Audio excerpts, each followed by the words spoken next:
everybody. Welcome to another episode of the L-5 podcast. Tonight, we did a full movie, and tonight's feature was Uncorked on Netflix. I got that juice. You late. Sorry. How you know my ribs are done? You got them before they're ready. I lose money. If I lose money, I can't take your mama to Vegas to see the Blue Man Group. You want to be the one to tell her she can't go see those three fools beat a pipe? I sure don't. Dad, you've been teaching me to cook since I was 2. I know when it's done. Y'all better not be back here arguing. Elijah ain't cutting the meat right. He don't want you to go to Vegas. That's not true. Better not be. And I believe this was Jeremy's pick. Is that correct? Ding, ding, ding. You have the correct answer. All right. Do you want to lead off the discussion and give your 17-minute review? Sure. So for my 17 minutes recap, I put a couple things. First off, my green sheet is filled. So you folded it.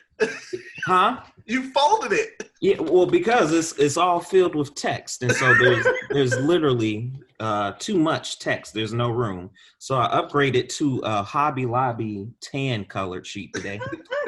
But your 17 minutes is still here. So a couple, I know Dana's shaking her head. Y'all know. Couple things about this film. It gave me soul food like type of drama, family dynamic, which is good. I just put soul food like because I liked the original soul food, and so this gave me a little bit of that. Of course, family drama too. So with the dad and some other kind of spoilers I won't go into, but there's a lot of family drama that started early that you as a viewer got to see pretty early on. I put Memphis through and through. So I've been to Memphis and Nashville and Tennessee a lot, and it reminded me a lot of that. Ribs, barbecue, hole in the wall spots, Black culture, which Memphis, obviously, if you don't know, is a predominantly Black city. So I put Memphis through and through. And then I put originality because it had some like feel good type, but it had its original feel. And I couldn't figure out is it trying to be something, but I knew it was a feel good movie, but there was some originality. And so later on in the movie, I wanted to see how original it was going to be, but that's kind of the key word I put. My score was between a 2.5 and a 3. It was okay for the first 17. And I think I just went with 3 because of the music. I like some of the hip hop songs. I like some of the feel of the movie was very Memphis. So it made me feel like I was there. So 3. I'll piggyback on what you said.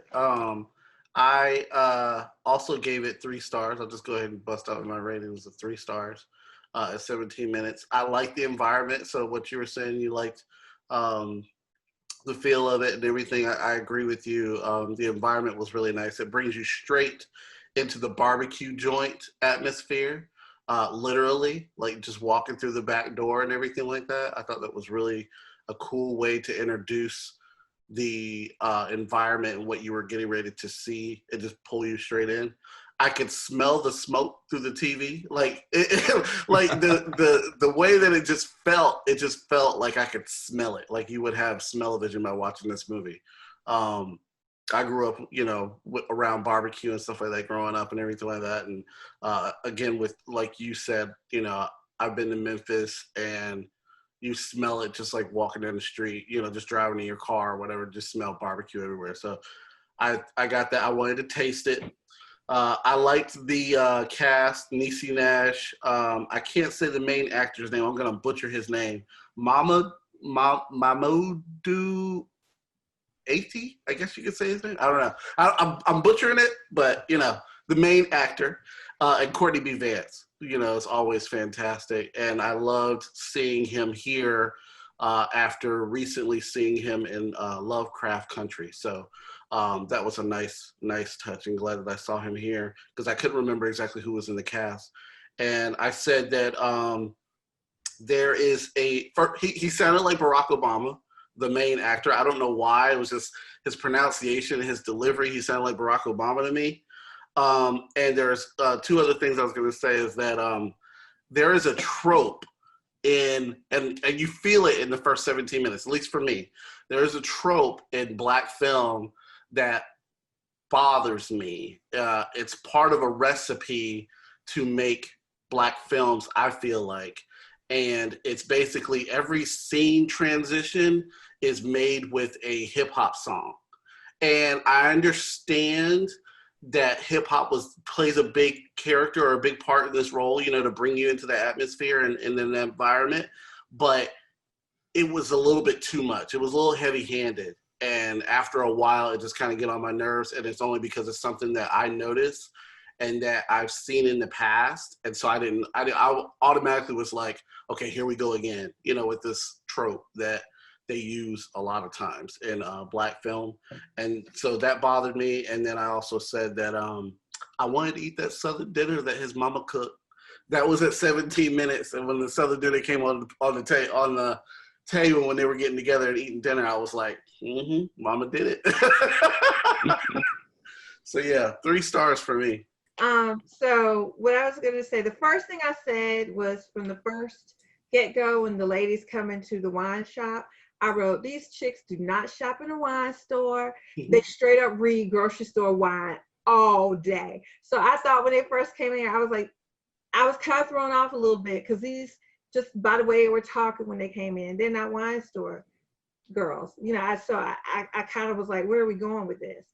And then I was, the guy who plays Elijah, like Corey said, I'm not going to even try to butcher the name, but the character of Elijah, I kept saying to Corey, I know this guy, I know this guy, I know this guy from somewhere.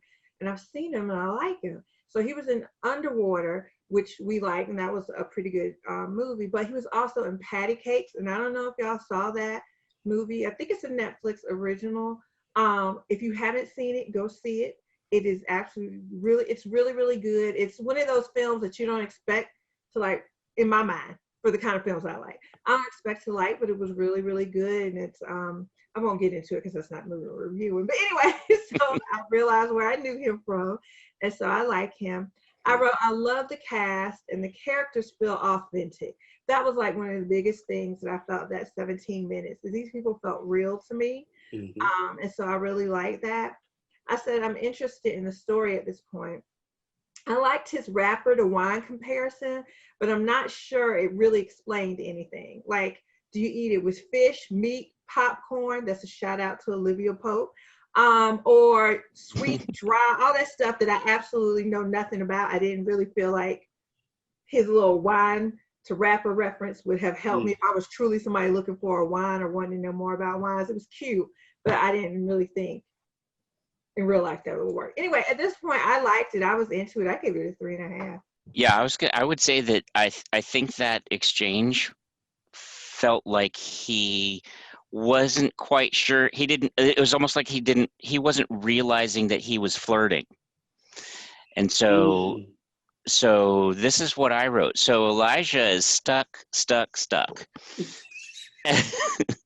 And is it possible for a person not to see how into him that the woman in the wine shop is, even when she signs up for the wine club, to give him her number? You know, and so like he's totally, oh, I'll take the Drake wine. You know, it's like, okay. Do you want that in a bag? So he's adorable but adorkable. And Lewis, the dad, is going to be the stubborn dad character. And Mom, I love Niecy Nash, so she's already stealing the scenes. Everything she's in, she's stealing the scenes, not in a bad way. And so we're setting up all the characters and the situation in a steady formula. Walking through all of these situations. The barbecue shop, his lack of interest in the barbecue shop, and I'm enjoying it. I felt like this was really starting out as a 4. Oh wow! Okay. Yeah. Awesome. Yeah. Good. We're kind of all over. I think Brian, you and I are like up here, and Corey, surprisingly, Jeremy not so much. But anyway, you're a little further down. Hard to get. So this is interesting. Okay. It was just, it kind of was a little bit typical in the beginning to a certain extent, and it just didn't hook me yet. It didn't hook me quite yet. I mean, I was interested. It just didn't hook me. But then, when we got back into it, I really felt the family dynamic. I really felt the relationship between Elijah and his father and his mom. Like Niecy Nash totally played the mom role to a T, like perfect. Very natural, very, I don't know if she has kids. I don't know, what her real life is like or anything like that. But I was like, that is straight up my mama. Some of the things that she would say, that is Dana's mama, that is other people's mamas. Like, that's my aunt, whatever, very authentic, And so the character building between all of them is what really brought me in. And then, his interest in wine. Like, I don't know anything about wine. I don't drink wine or anything like that. So there were certain things about it that you just kind of get a, you kind of get like a stereotype or something like that about wine, what people say and how they review wine. It's like, oh, is that really what they really think? Is that really what a wine is? And blah, blah, blah. And so they were educating me, about wine and wine theory and stuff like that I didn't know about, I'm going to just keep going to the grocery stores and I'll pretend like I know what I'm talking about. If you see wine in my glass, I promise you. Sponsored by Ocean Spray. Right. But I want to piggyback, like what I was saying earlier, into what Corey said. I think that part of the movie is probably what I love the absolute most about this. We've watched a lot of movies, and a lot of times you hear me say, "Oh, that's not real." And Brian tries to help him out by being like, "Well, you could kind of get what they meant was whatever." But this is one of those movies I felt so real to me. I remember when my dad wanted me to work in his barbecue shop. No, just kidding. But no, like really the relationship between the dad and the son, I just and the mom, I felt that because that's oftentimes, my family was like this, I imagine others are too, where the dad, I love you, daddy, but talking to a brick wall, daddy, sometimes, right? Mom was always that voice of reason, who helped you, who was on your side to help you get the things you did. Get, in need or whatever. And not that dad didn't want to help you do it, but, dad had his own way of doing stuff. And so mom always, she helped you along. She helped you, convince dad or do whatever. And I really felt that with Niecy's character. And I was just like, yes, that's totally how my mom would be, especially when she was like, no, you stay in school because you don't need to be sitting here watching me do nothing. And I was like, that is such a mom right there. Mm-hmm. And so I really, really loved it. Like, it really, really just, I don't know, it gave me the feels, and y'all know I don't usually get feels like that from stuff like this. So I thought it was really, really awesome. I have a couple quotes I wrote down. So normally I don't like drama movies, but this one was like a dramedy. I think, Corey, you said it was like, it had comedy in it, and it was hilarious. So some of the quotes I wrote down, and because they're just out of context, they're going to make no sense at all. But I loved when he said, Black people still eat pork. He said slavery though. Yeah. He said Boone's Farm. Those are the ones, if you have to see it in context for it to make sense, but I just busted out laughing. And when he said, somebody come get this damn dog out of my truck. Oh yeah, I was just like, I love Courtney B. Vance. Like, I love him so much. But like, those lines, he got me. Like, even though times he upset me so much, he would say that kind of stuff. I still loved him, kind of thing. Like, probably a real dad, right? He's doing what he thinks is right, and he's upsetting you, but it's still like, you still love him, and things like that. So I had to bring those up. No, I agree with you. I mean, to piggyback what you're saying, like, just to bring some type of perspective for me, from my background, I wanted to go to film school, and my dad didn't want me to go. He thought it was a waste of time. He didn't think that I necessarily was going to make it and make a lot of money out of it. He wanted me to just get a real job.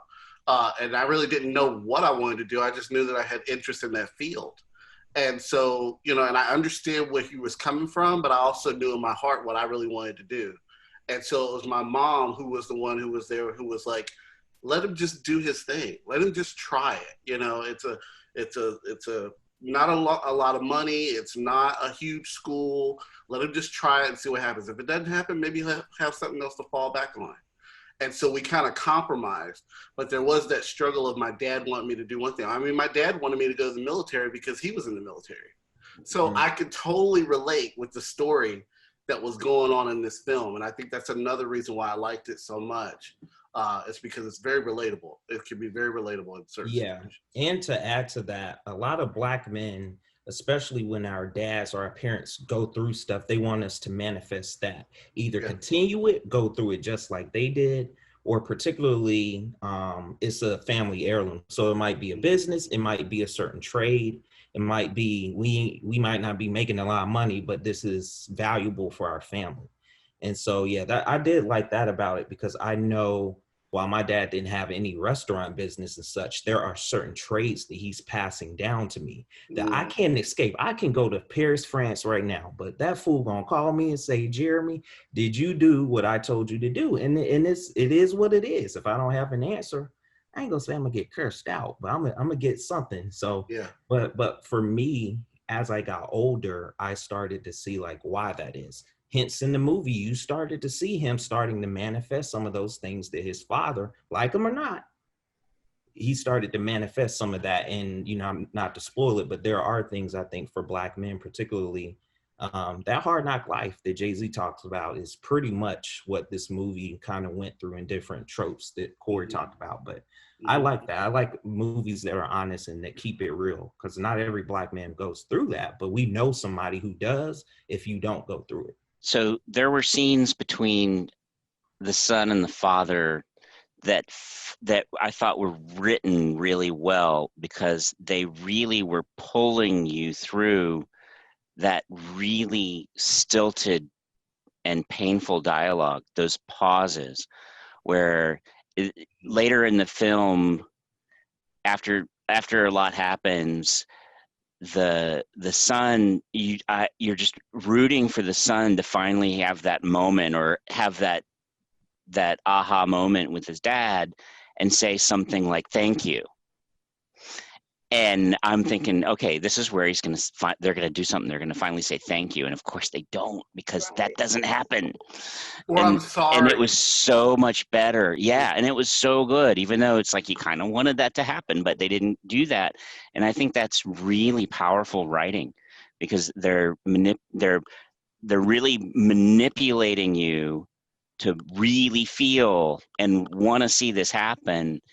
And then they don't quite give it to you, but they give you something else that's so much better. I thought that those kinds of scenes were so powerful. I was gonna say they give you that answer in their own unique way. Yeah. Because there is a scene, and I was like, that's their way of saying those things without really verbally saying it. And I have family members that probably would act that exact same way. So sometimes it's that exchange where it's really subtle like that, like, are you hungry? And so they both passed, are you hungry to each other in different times? Yeah. Those kinds of things. Yeah. Yeah. I thought that was great. It was. When I'm thinking about, in relationship to kind of what Jeremy was saying in relationship to like my family. So like one of the things for me is both my parents went to college. Right. So for me, college was not optional. Like, I can't even imagine going to my dad and be like, hey, I want a gap year. Number one, what is that? I'm old. Sorry, we can do that. But going and being like, yeah, Dad, I don't want to go to college. I want to, I don't know, be something else. Like, I don't think it would have been accepted very well. And honestly, I don't think it would have been accepted very well. It was just a given that this is what you're going to do, and so I kind of look at that kind of this way, the expectation from the dad is, hey, you're going to follow in my footsteps. But what happens when you as a kid don't want to? I think it's fair. It's your life. You get to decide that. But it's just funny when I think about it. For me, it wasn't even something I thought. I mean, I never gave thought to not going to school. It was just like the same way I went to high school was the way I went to college. It was the next step. You do it. So I don't know. I love the realness of it.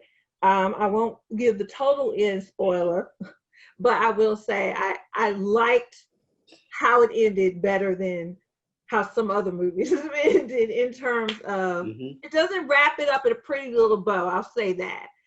which I appreciate because life isn't a pretty little bow all the time, right? I don't know. I really enjoyed the movie. I did. There's one other thing about the way that we're talking about structure a little bit, but this movie spanned over a lot of time between scenes. There may have been weeks go by, so there when you start picking up that that's happening, I just think that it really took the time to tell the story too. It didn't really speed through or didn't focus on a short amount of time. A lot happens in this, so that I think that really, I don't know. I think that's another reason I scored it so high, because it's like you spend so much time with these people that so much actually can happen. They do a lot and they go through a lot together. So yeah. Yeah, I also counted. Dana would laugh at this. I counted the number of N-words that. Okay, see, I got something about that. I do, because now I feel some kind of way. I know you do, and I counted. I said, "What in the world?" Because in the first 17, there was a couple I didn't really count, but after that, post that, I was like, okay, it was some that happened. I think naturally, it kind of was like, okay, I can let that pass. But there were some that were thrown in there. But being this a Black film, that still doesn't excuse you can't just be using it. So that's one thing that I would be curious to hear from you all, is that, like, the language, the Corey mentioned kind of the Southern hospitality. You smell the food, you hear hip hop music, which obviously has some of that in word, not all of it, but it was just like, I wonder what my other L-5 people think, because I was counting them. I was like, okay, here we go. So I actually, on my final score, took away, I'll go ahead and tell you, I gave it a 4.5. And I took the half away because of the N-word usage, to be honest. I thought the movie was great. I thought the N-word usage was totally unnecessary. And not once or twice, right? Because there was one of the characters, I think he used it, and I felt like it was fitting for his character. So I was like, fine. What I ran into problems with, and I always hate this, and Corey can tell you, I asked him this, for other racial slurs, what other movies with other, races in them do they continuously play music and songs using racial slurs in them for their demographic, for them?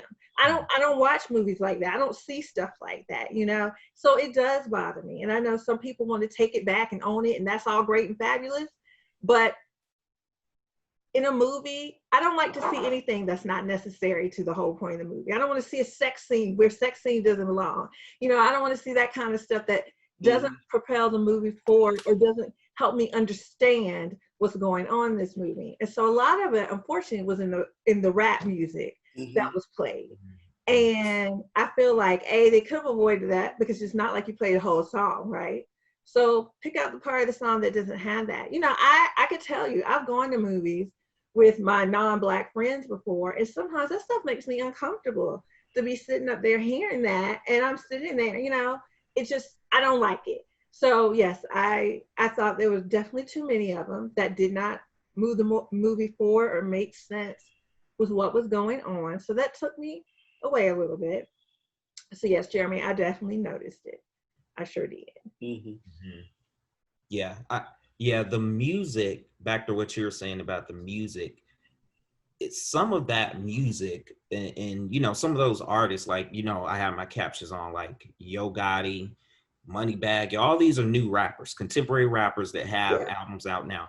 But why would you continuously, and it's back to Corey's point about why is every other scene almost had to have a little instrumental of a hip hop song. Even an instrumental, they were playing, like you were saying, Dane, about 20 seconds of the song. Just play the instrumental and the beat. You don't have to go into the words bop, bop, N-word, bop, bop, N-word. Yeah. When he cutting up barbecue, that has nothing to do with whatsoever. Yeah. Just cut the barbecue up, transition, make the character, And so I felt like I'm trying to really rack my mind and think about movies that really did. I know Menace to Society. It was worst movie ever. I hated that movie. So yeah, and that's a film in which, I'm like, man, like Old Dog was busting them things like candy. But yeah, but they were also in South Central LA. I mean, it's like, they were in like really hard gang territory Sure. areas and stuff like that. So it didn't really bother me in that movie. Yeah, no, I forgave it a little in that movie. Yeah. That's what I was about to get to, but I know I saw I Dana. saw it a long time ago, though. I don't know how It fits the I mean, picture. I mean, it may have made sense at the time. I'm not saying Yeah. it's always. It's just like curse words with me. Curse words have a place. There's a time you need Yes. to be able to say a curse word. You know, it amplifies it, it dramas it up. You know, whatever. So I'm not saying there aren't times these words aren't necessary, but again, because of the type of words they are, you wouldn't say the F word constantly over and over for absolutely no reason in a movie. Yeah. So why would you do this? You Mhm. know. So that's just kind of where I am. Yeah, like he said the F word a few times when he would study, and I do this sometimes too, like you said, Dana. When I'm studying for my dissertation or class stuff, oh man, I forgot that, or I'm on the test day and I'm like, dag, I don't remember. For him, it was regions, taste, wine. For me, it would have been theories or books or something. You curse, you naturally like, damn, I messed up. But for him, it was like pulling out a couple, not not every sentence he said and articulated with his other friends were curse Right. words. Some were, Right. but some weren't, and that's Right. fine. I'll go ahead and give my final score. I was at a 3, 17 minutes in. I think I ended up at about a 4 at the end. I think it was the tropes that I was talking about with the hip hop music and scene transitions that kind of took me away. And then going back to what Brian was saying is that they told so much within this story. It actually felt long, and the movie really is only like 145, but it felt like it was probably like a 2-hour movie because it did tell a whole lot, and it did feel like it kind of dragged on a little bit, but I wanted more. I wanted more because I was enjoying it, but at the same time I was going, what time is it? Like, you know, when is this thing going to wrap up? You know, what's going to happen next? Because I knew the time before I started it. So that kind of brought it back a little bit for me. But 4, I mean, I recommend it. I totally would, you know, recommend anybody seeing it. Well, I already gave my rating, but I'll just say it again. I gave it a 3.5 at 17 minutes, and it ended at a 4.5 for me. It would have been a 5 if it hadn't been for all the N-words. So I'm at a 4 as well. I stayed at 4. It's not the greatest movie. You know, I really hold my 5s back. I don't give them out that easily. I don't have a whole lot of low marks to give this. It does feel like with that long epic story and all of the characters that are there, that this may have even been a series. Maybe it been a good series to explore them. But if once we get past the whole spoiler concept, I wouldn't want it to be a series without some characters. I agree. So yeah, I gave it a 4. Yeah, I also gave it a 4. I really liked it. I think it was long, so I'm glad Corey was kind of saying what I was thinking, which was I was like doing the time check. But the only times I really did that was when the transitions, I think, were a little bit long. Like I wanted them to just get to the next part because the anticipation was already there. You knew that the character was building towards something. And so just kind of fast forward to it. And so I liked Niecy Nash, like we said. Courtney Vance is pretty good. He's funny to me. And so that added some comedic value that was not corny to me. I know Elijah had a little bit of that, but that was natural, that played from the beginning to the end, so it wasn't like surprising. Yeah, it's a solid 4. I would see this again with someone or someone like looking for just a unconventional movie. This isn't the typical, like Corey was saying, Black movies have this kind of script that continues and continues, and this goes outside of that in a good way, and so I'm okay with that. One thing I just wanted to butt in real quick, Corey, is say, Jeremy reminded me when he was talking about this. But one thing I wanted to say about the music was all that music that was in there. Did y'all notice the scene where he was actually going in to do his master's exam? They cut the music and there was absolutely none. And guys, it just got me like, I was tense. I was like, oh my gosh, what's going to happen? How's this going to go? So that actually made that scene right there for me all the better because it didn't have any music in it. And compared to every other, switch over, some song was playing. This one didn't have one. So it just made it all the more like, what's happening, So that worked in their favor for that one. So I just wanted to mention that because that was neat. No, I totally agree with that. Yeah, it was a great film technique to use. Yeah. Powerful editing decisions.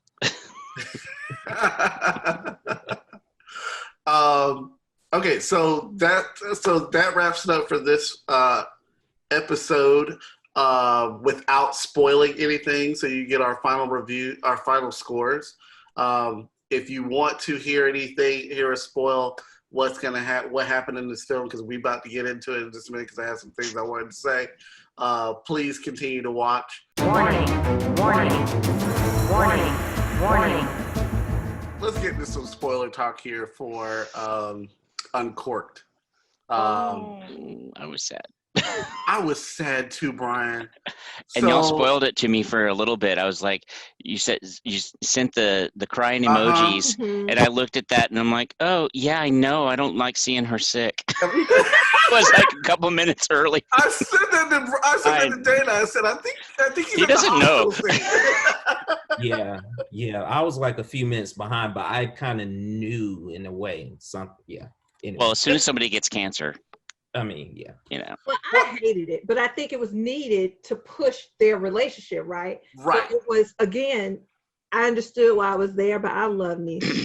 She's hilarious. I did too. It just seems like somebody you want to know, like she's a good person or something. I don't know, just fun to be around. So I hate it, but she played it very well, you know, and knowing people who have had cancer. When I think they did a great job. Again, this whole realism that I felt that I got from it, seeing her there with her port and all that stuff, I was just like, they did a good job, you know.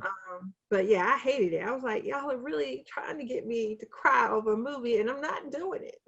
You know, I don't want to. What's interesting is that, you know, I didn't like. I like Niecy Nash, but I didn't really see her be in that type of role, and so I like the fact that the director pushed her to be real and to be put into the situation so that we as the audience really care for her whenever that did happen to her. Because I could only imagine if she didn't act as well as she did and then this happened to her, that we not care. Like, that would have been awful, right? And so I'm sitting there, we're watching it, and he gets the call. It was like, it's about your mama. And I was like, no, they didn't kill his mama. Like, I mean, it's pretty inevitable that might happen, but it was still a shock to me. You know, it was still a shock to me. So it was so good. And because each scene was weeks later, yes, there were passing so much time. Yes, it was happening fast for us, but so much time was passing for them. Yeah.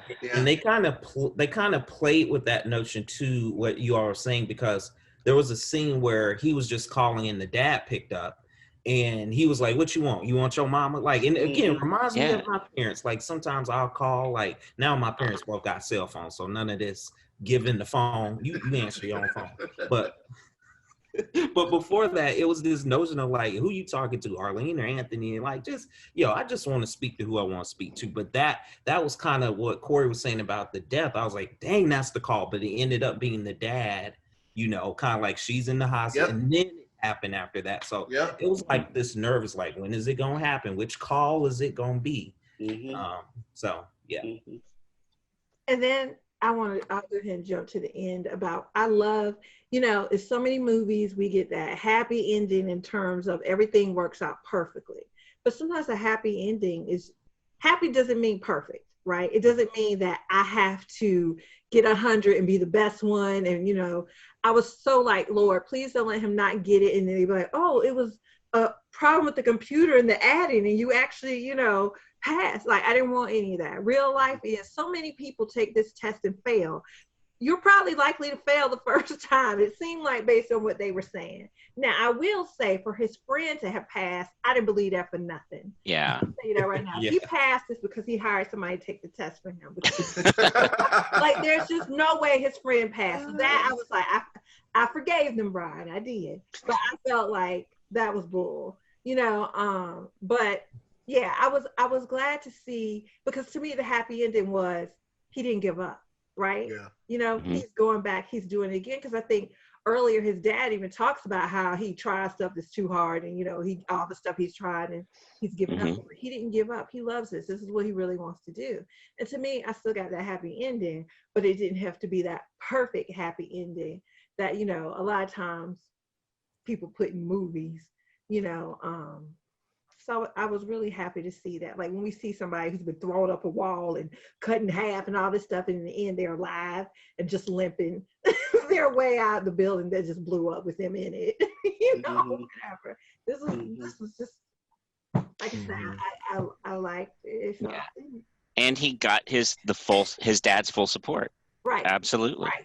To add on to something that Dana mentioned in the last one, the last recording, which is when that music stopped. When he was taking his test, it also had kind of what I call a tunnel vision. I have this too, where you don't hear anything. Like the man was giving his responses, and then he as in Elijah didn't hear anything. It was a mute. It was like, and I was like, dang, I hear that too. Like when you blanking out, you just nervous. It's just a natural psychological thing. When you can be confident as all get out, but you think you ready and you not. And so again, the reality, perception versus reality, study all you want to, but this is a master class. This is a, you about to be paid 180, 200K, and you sitting here like, man, I dropped it. But you saw that last part kind of, I'm glad it didn't end right there. It could have just ended where right there. And I'm glad they added that extra, 22 minutes to give us the end of that to explain that. So yeah, it's so good. And I really liked the scene where he's after the funeral and everything, and he's back in Paris. Was he in Paris? I don't know. But his dad shows up at the hotel, and he's there, and his dad was like, it's $35 for parking. But then it was also like, if I wasn't here doing this, your mama will be here. So I ain't gonna have her, haunting me from the grave. So I'm here. I'd better be here. It was this whole awkward, like Brian was saying, you want them to say, I'm sorry. You want them to say, thank you. And there's this awkwardness between them sitting on the sofa where there's still this anger, there's still this hate, there's still this whatever angst.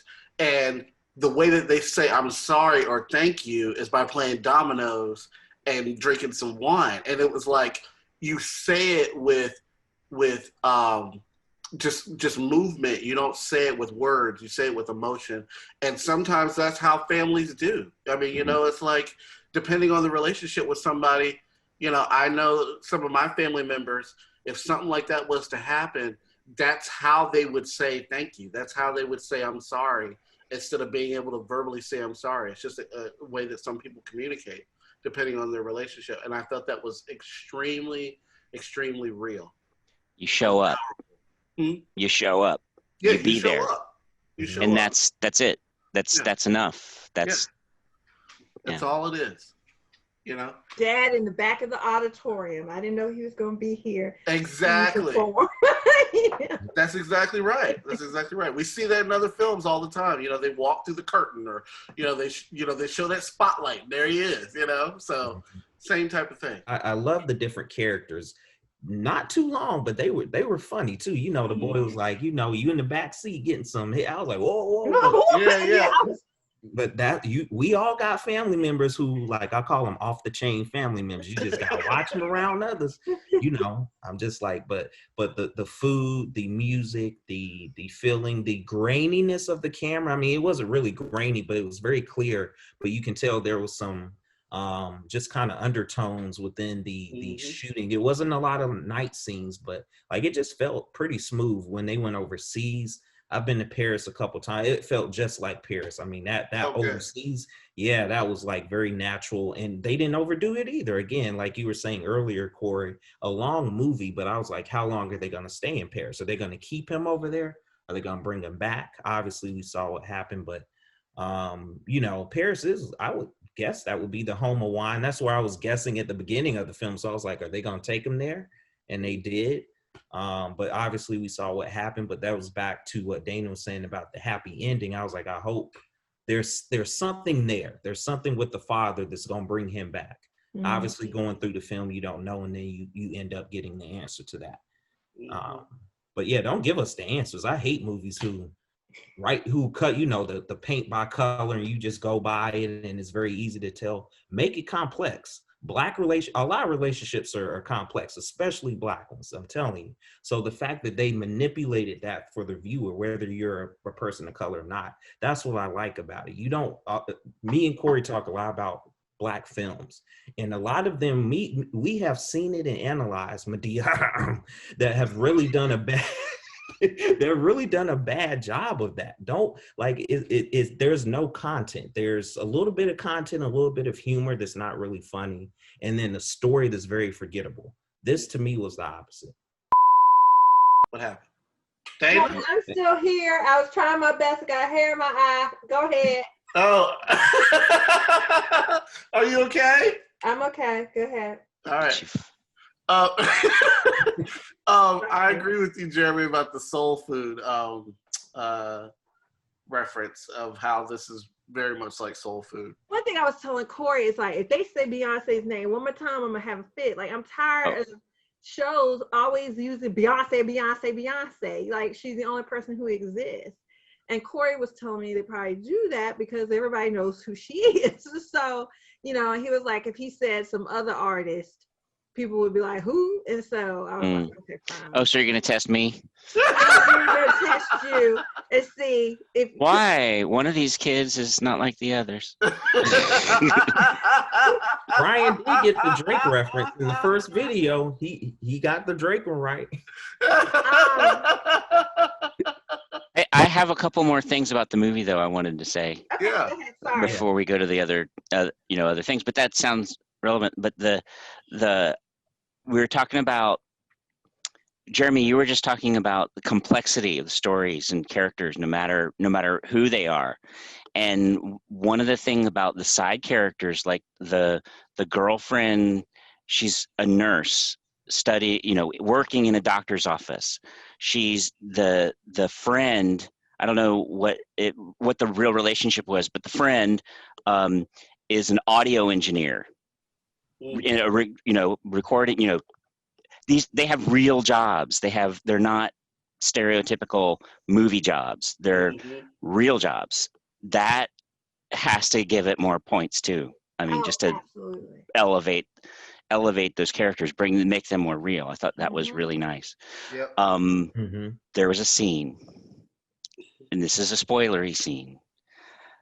This poor guy is trying to read the wine, and every note about it reminded him of his mother. That scene was the tearjerker scene for me. I was like, oh, this is so hard. That was so nice. I really loved how that they showed close-ups of the wine, and then when he would say a word that reminded him absolutely of his mother, they would flash a shot real quick of her, and it was just so great. Excellent editing. What a great idea. Think of how his student friends, I don't know what to call it, reacted to that scene. Because I kind of felt like they were like, yeah, hey, we studied. Like, I didn't feel any compassion for them. Look, they were. So here's the thing about his study partners, and I wanted to say this too.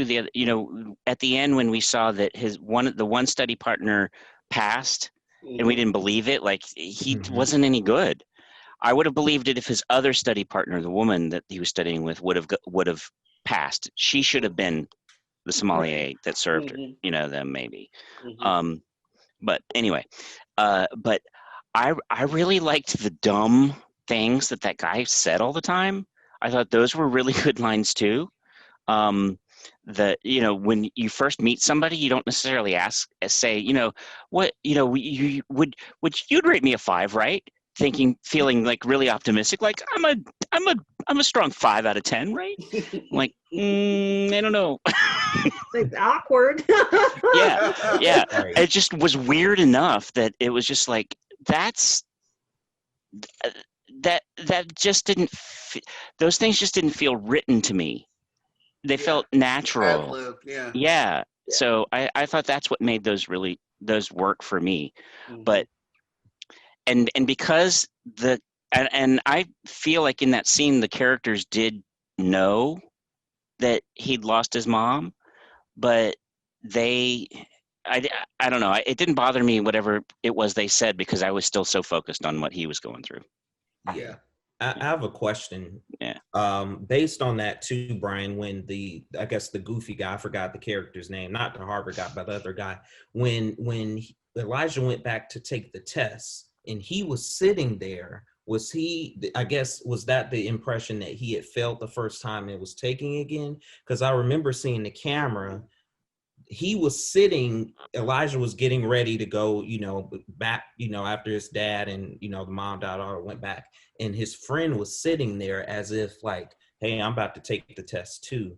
I was asking you all, was that the director or the playwright saying like, hey, this is him going back and doing it again? Because he was sitting in front. He wasn't like beside him, but he was sitting there as if he had to take it again.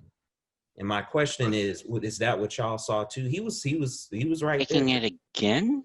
Or, So I thought I saw him like when they were sitting there to take it initially. But you're saying, Jeremy, he was in the classroom again when Elijah went to redo all of this again. Yeah, the waiting area, Dana, like that area. You know how he was like patiently waiting? I thought I saw his friend, his other guy. He was there. So Okay. that was him taking it at the same time that Elijah was taking it, right? And so Elijah failed it, and then he took it. And in fairness, as I think about this now that you brought that up, his friend has taken this test numerous times before and failed it before, because he tells Elijah, if you remember when he was standing there, oh, you're going to fail the first time, that he's taken it several times, which brings me back to another reason why he should not have made it this time. He was still just as dumb. You taking the test 3-4 times now, you should have been able to write it. Whatever. So I feel like, again, based on how he was, he would not have passed it. And now I hate it because I'm like, to Brian's point, it was been so easy to let the woman be the person who got it. Why didn't you? Why did you not write it that way? I wonder what the reason would have been behind that, because it would have been much more believable. Yeah. So that's interesting too. And he could have, and he didn't have to pass. He didn't have to have the pin. He could have still been working at the restaurant. Right. If they needed that character. Yeah. It really would have made us no difference at all. So I said at the beginning of the 17 minutes that I could smell the smoke through the TV. Like I wanted smell-o-vision and I wanted that food. What movie have you seen that you would be like, I would love to taste some of that? Like I want to know what that tastes like. Like I want to try that so much. Like I think about Ratatouille sometimes. And I think about, there was something else that I want. Oh, Willy Wonka and the Chocolate Factory. Like I want to taste a snozzberry so bad. Because I don't know what the hell a snozzberry tastes like. When they were licking the wallpaper. I can't think of the name of the movie. I'm gonna have to look it up. But the woman